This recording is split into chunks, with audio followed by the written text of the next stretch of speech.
গাছ লাগাইছি আমি, গাছগুলো হচ্ছে আমার। সকালবেলা আমি ঘুম থেকে উঠছি, ওঠার পর দেখি এই যে গাছের গুঁড়া দিয়ে কে সার দিছে আমি নিজেও জানি না। মানে ঘুম থেকে উঠে মানে কেউই দেখতেছি না, কেউই বাসায় নাই। আমারে যদিও বা ঘরে তালা মেরে রেখে যাওয়া হয়েছে, তালা মেরে রেখে গেছে, কিন্তু আমি তো আর ওই পাগল না। আমি এক্সট্রা একটা চাবি, মানে একটা তালার সাথে হচ্ছে গিয়ে 3টে চাবি থাকে, তালা কিনে আনার সাথে সাথে হচ্ছে গিয়ে আমি এক্সট্রা চাবিটা রেখে দেই। রেখে দেওয়ার পর হচ্ছে গিয়ে এই যে হাত দিয়ে ভিতর সাইডের থেকে আমি হাত দিয়ে এই চাবি দিয়ে হচ্ছে খুইলে আমি বেরোই পড়ছি। আমার তালা মেরে রেখে গেছে, মানে আমার ঘুম থেকে উঠতে দেরি হয়েছে বুঝলা। কালকে যদিও বা সকালবেলা আমার জন্য কিছু খাবার রাখছিল, আজ মোটেও একটু খাবার রাখে নাই। তো আমি খাবারগুলো আছে কিনা দেখে হচ্ছে গিয়ে ঘর থেকে বেরোইছি। তো সমস্যা নাই, দোকান থেকে কিছু খেয়ে নিব, তাও আবার ওকে দেখাই ওরা বাসায় আসুক, যে কোনো একটা জায়গায় হয়তো বা গেছে। আজকে এত বেশি বেলাও হয় নাই আমার ঘুম থেকে উঠতে, কিন্তু জানি না ওকে মাথায় মানে বিষ উঠে গেছে যে আমি কেন এত বেলা করে ঘুমাই। এই যে আমার তুলসী গাছগুলা, এটা চা হচ্ছে কি আমি মাঝে মাঝেই খাই। এই তুলসী পাতাগুলো হচ্ছে অনেক বড় বড় হয়, এটার নাম জানি কি। যাই হোক, বড় পাতাগুলো খাইয়ে ফেলার পর হচ্ছে গিয়ে ছোট পাতাগুলো মানে বেরোইতেছে। শুধু আমি খাই না, আমার বাড়ির আশেপাশে মানে কিছু যেসব বাড়িতে নেই তো তারা নিজেরাও খায়। আমি একটুখানি বইরেই হচ্ছে গিয়ে তুলসী গাছ লাগাই রাখছি, যদিও বা ফুল গাছ লাগাইছিলাম তো হয় নাই। তুলসী গাছগুলো হয়েছে, ফুল গাছগুলো মারা গেছে। তো আমি লাগাই, সব কিছুই লাগাই, যেটা মানে হয় যায়, যেটা থাকার সেটা থাকবো, আর যেটা থাকার না সেটা থাকবো না। গেছে বছর রমজান মাসে হচ্ছে কি এই যে বেগুন গাছগুলা মারা গেছে, তো এই গাছের বেগুন খেয়েই হচ্ছে কি আমার রমজান মাস কেটে গেছে। তো এই বছর সে গাছগুলাই মারা গেছে, এই জন্য হচ্ছে গিয়ে ওই যে ওই সাইডে বেগুন গাছগুলো লাগাইছি, যদি হয় তো খাইতে পারবো রিচিকে যদি। আর একটা লাউ গাছ এইখানে লাগাইছিলাম, মানে এই লাউ গাছগুলো নষ্ট হয়ে যাইতেছে, মানে নষ্ট হয়ে যাইতেছে বলে নিচে এই যে আবার লাগাইছি। তো এখানেও কে জানি সার দিছে, কে জানি কি, মা আর ইমারি কাজ, ওরা এখন মানে বাসায় নাই। এই যে একটা বেগুন গাছ, এখানেও সার একটু একটু করে দিছে। হয়তো আমার উঠতে দেরি হয় বলে ওরা মানে রাইগে টেগে একেবারে ফায়ার। কিছুই করার নাই, আমি শীতের ভিতরে উঠবো না, কারণ আমার মেরুদণ্ডের হাড্ডি ভীষণ ব্যথা করে, মানে ঠান্ডা আবহাওয়া বেশি পাইলে। আমি ঠান্ডা পানি দিয়েও মানে গোসলই করতে পারি না এই বয়সে। আর বয়স হলে কী হবে আমি জানি না, মানে ওই রোগের কারণে ডাক্তার এই না দিয়ে দিছে যে ঠান্ডা পানি দিয়ে গোসল করবেন না শীতের কিছুদিন। তো আর আমি ঠান্ডার মধ্যে উঠেই বা আমি কি করব, এই জন্য উঠাও হয় না। মা বোঝে, মা কিছু বলে না, কিন্তু মেয়ে তো রাইগে শেষ হয়ে যায়। তো দোকানটাও বন্ধ, দোকানেও কেউ নেই, জানি না ওরা কোথায় গেছে। তো আমি তো বাড়ির বাইরে এক পাও করে বেরোইতেছি। আর এই যে রোডটা, আমি এইখানেই হচ্ছে কি সব মানে একটু তাড়াতাড়ি উঠলে আমি এইখানেই দাঁড়াই থাকি, মানে বাড়ির সামনে পিছন সাইডটা।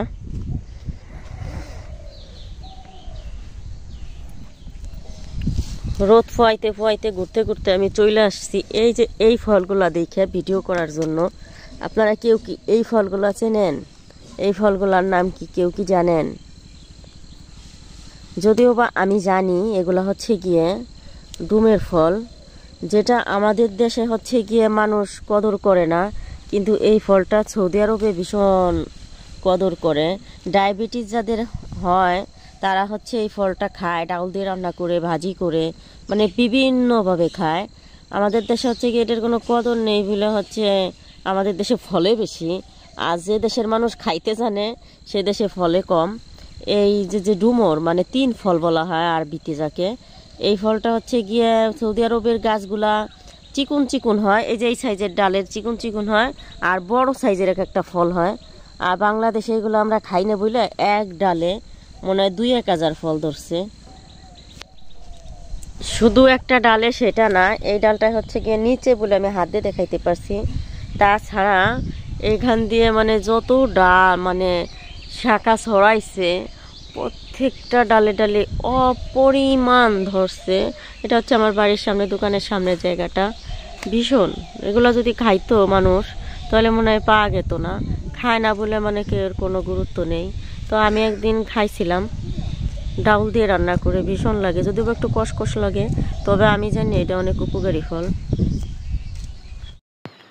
আমার আগের ভিডিওতে দেখলেন যে বেগুন গাছগুলা ছোট ছোট, এই গাছগুলো হচ্ছে কি আগে লাগানো হয়েছে বলে মানে ফুল এসে গেছে, আর আমার ওই গাছগুলো লেটে লাগানো হয়েছে বলে এখনো বাচ্চা রয়ে গেছে। তো এই যে পুরানা গাছগুলা কিন্তু এখন পাতা ছেড়ে একদম মনে হয় যে না নতুন গাছ। আর আমি লাগাইছি বাড়ির মধ্যে যেগুলা, সেগুলা অত বেশি হয় নাই। বাড়ির লাউয়ের জ্যাংলাটা তো দেখাইলাম, মানে আমার সামনের ভিতর, মানে সামনে বাড়ির ভিতর সাইডে যেটা, সেটা তো দেখলেন একদম মরা মরা ভাব। তো আবার চারা লাগাইছি। আর এই যে যে লাউ গাছগুলা, এগুলায় লাউও ধরছে, বেশ লাউ ধরছে, অনেক লাউ খাওয়া হয়েছে। আর এই যে যে জাংলাটা পুরাটাই মানে পাতায় ভরে গেছে।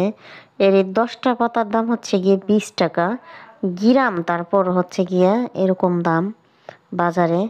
তো অনেক পাতা নষ্ট হয়ে গেছে, মানে বাড়ির থেকে কেউ নিলে নেয় নয়, আর ওই বাজার টাজারের তরকারিতে তেমনভাবে পাঠানো হয় না। আর লাউটাও হইলে বাবাই বিক্রি করে, সমস্যা হয় না। অনেক সুন্দর হয়েছে, মানে কেউ চাইলে মোট কথা মিস নাই, যে চাবি সেই খাইতে পারবি, কোনো ব্যাপার না। তো লাউ ধরছে যেমন পাতাও হয়েছে, মানে আছে না লাউ কম ধরলে পাতা খেয়েও অনেক সময় ভর্তা করে খাওয়া যায়, মাছ দিয়ে রান্না করে খাওয়া যায়, ভাজি করে খাওয়া যায়। তো মানে একটা না থাকলে একটা থাকে, দেশ গ্রামের অবস্থা এমন একটা বিষয় যে একটা না থাকলেও আর একটা হয়ে যায়। যে দুটো একটা মরিচ গাছ, যখন মরিচ একদমই থাকে না তখন দেখা যায় এই দুটো একটা ছিঁড়েই দেখা যায় একটা তো চলা যায়। মানে আমাদের গ্রামের মানুষদের এইভাবে চলতে হয়, এই জন্য সবাই একটা দুটো করে গাছ লাগাই রাখে। প্রত্যেকটা মহিলারা এই বাড়ি চেষ্টা করে কিছু না কিছু করার জন্য, দেখা যায় বিপদ আপদে লেগে যায়। আমার আবার ভীষণ ভালো লাগে গাছ টাছ লাগাবো, মানে নিজের নাই কোনো শব্দ নেই, কম হোক বেশি হোক নিজের থাকতে হবে, যাই থাকুক। তো আমি সব সময় সেই চিন্তা করেই বাড়িতে একটা লেবু গাছ লাগাই রাখি, একটা পেয়ারা গাছ লাগাই রাখি, মানে একটা একটা একটু একটু সব জায়গার থেকে হোক, একটা লিচু গাছ থাকুক, একটা আম গাছ থাকুক। যদিও বা আমার জায়গা কম, আমার জায়গা কম সেটা না, যতটুকু আছে, কতজনের দেখা যায় 5টা পরিবারের এতটুকু নেই, সেই হিসাবে তো ভালোই আছে। কিন্তু আমার দিক দিয়ে মনে হয় যে আমার কম, কারণ হচ্ছে গিয়ে আমি ইচ্ছা মতো অনেক গাছ টাছ লাগাইতে পারি না, এই জন্য আমার বাড়িটা আমার কাছে ছোট ছোট মনে হয়। আমার ইচ্ছা ছিল, স্বপ্ন ছিল যে সংসার, বড় সংসার, যেমন 10টা 20টা গরু থাকবে, মনে করেন 100 মণ 200 মণ 300 মণ ধান পাবো, মানে এরকম বড় বড় সংসার, বড় একটা উঠান থাকবে। একজনে উঠান ঝাড়ু দিলে হবে না, 3জন লাগবে উঠানটা ঝাড়ু দিতে, তাও 1 ঘন্টা লাগবে। মানে আমার স্বপ্নগুলো সব লম্বা লম্বা, চাইলেই তো আর আল্লাহ মিলেই দেয় না। তা আলহামদুলিল্লাহ যতটুকু দিছে, আলহামদুলিল্লাহ শুক্রিয়া আল্লাহর কাছে। তো এই যে দেখতেছেন পাখি, মেয়ে খাইতে চাইছিল বাবার কাছে কোয়েল পাখি, ওর খুব পছন্দ কোয়েল পাখির মাংসটা, কিন্তু কোয়েল পাখির মতো কালার, কিন্তু এটা কোয়েল পাখি না।